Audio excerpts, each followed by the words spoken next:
Celeste is a very challenging game. It has the mindset of a game knowing that you are equipped with precise platforming skills and tests this versatility of yours by making you climb a perilous mountain filled with spikes and various death traps. It is as traditional to challenge as you would expect. Every time you mess up, it's all on you for not going with the exact wavelength of the challenge, and overcoming that challenge merely rewards you with even more challenges until you reach that ultimate goal of getting to the top. It is short-term, stressful, yet successive insanity at its most quintessential level. But I think by the time I finished it, I realized not only did I feel a sense of relief, maybe even a bit of resentment, going through, memorizing, and self-congratulating myself through the game's most difficult levels, but I also figured out why exactly I felt compelled to put myself through all of this in the first place. Because Celeste is also a very comfortable game. It's an endearing self-discovery tale of a girl who doesn't know why exactly she wants to get to the summit of this mountain in the first place, or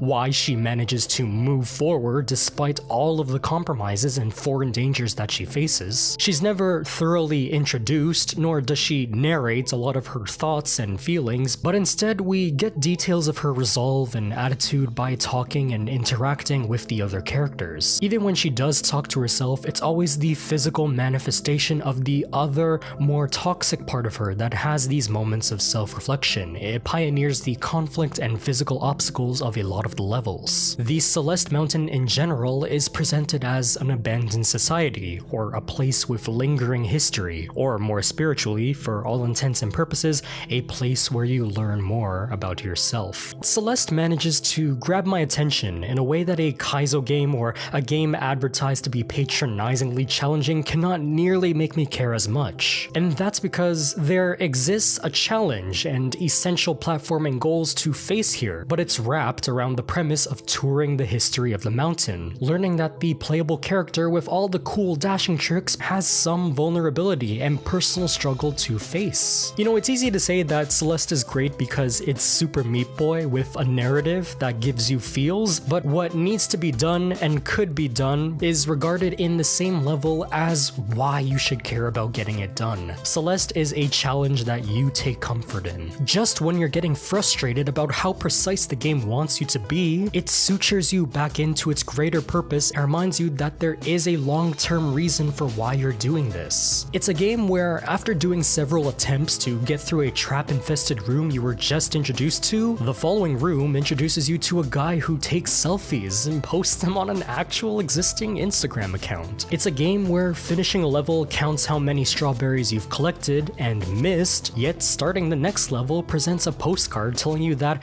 it's okay not to collect all the strawberries. It wants you to feel comfortable. It's a game that makes you care about putting yourself through hell, and not to get it over with like some sort of short-term goal, but to the long-term goal of, yes, there is a legitimate top of this mountain to reach, but this top in particular that I just finished, how satisfied do I feel about being able to finish a smaller part of something much bigger? The mountain itself has plenty of challenges where one succeeds the other, but these platforming set pieces coincide with these landmarks of pixelated cliffs, entrances, and set pieces. When the game ushers in those hand-drawn illustrations, and even brings you back to the 3D replicated model of the Celeste Mountain, it reminds you that yes, it is a level to beat, but it is also a world to explore. Instead of the structure of challenges feeling like a level 1-1 followed by a level 1-2, a singular environment of the mountain is dense with obstacles to fulfill to either reach the end and experience the narrative or net some sort of extra challenge. It openly lets challenges flow into wandering exploration. You can discover challenges by finding some hidden crevice or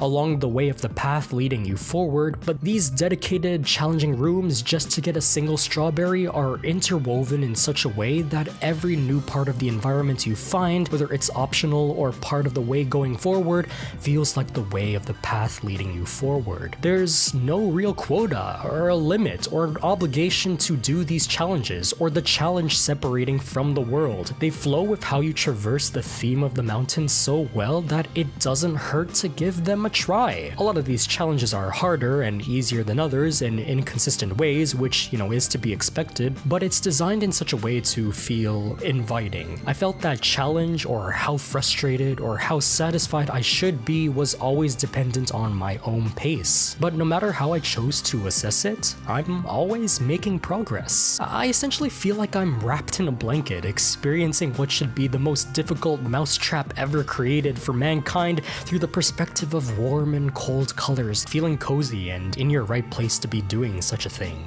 Challenge comes in a lot of shapes and forms. Some make it comedic or brutal, and as a result rewards challenge in different ways, like relief or plotting even harder challenges. It creates this seemingly thoughtless yet genius loop of insanity. With Celeste, however, the goal is made crystal clear. It is contextualized in the story and through experiencing the level design, and the reason to care about the goal is because of this context. I'm not saying that narrative is a very necessary thing to have to make your otherwise basic game seem worthwhile, but it is indeed a nice luxury to have, and this shows. Much like how the game is about embracing a part of you that may not seem too healthy in order to reach a point of acceptance and openness with yourself. Rather than dissociating from this negativity altogether, I think allowing me to embrace a goal that consistently offers me reasons why I should care about it makes me accept the trials and tribulations that come with it. So at the end of the day, why do I put myself through this? Because for this one instance, when I'm sitting down playing this game called Celeste, I care.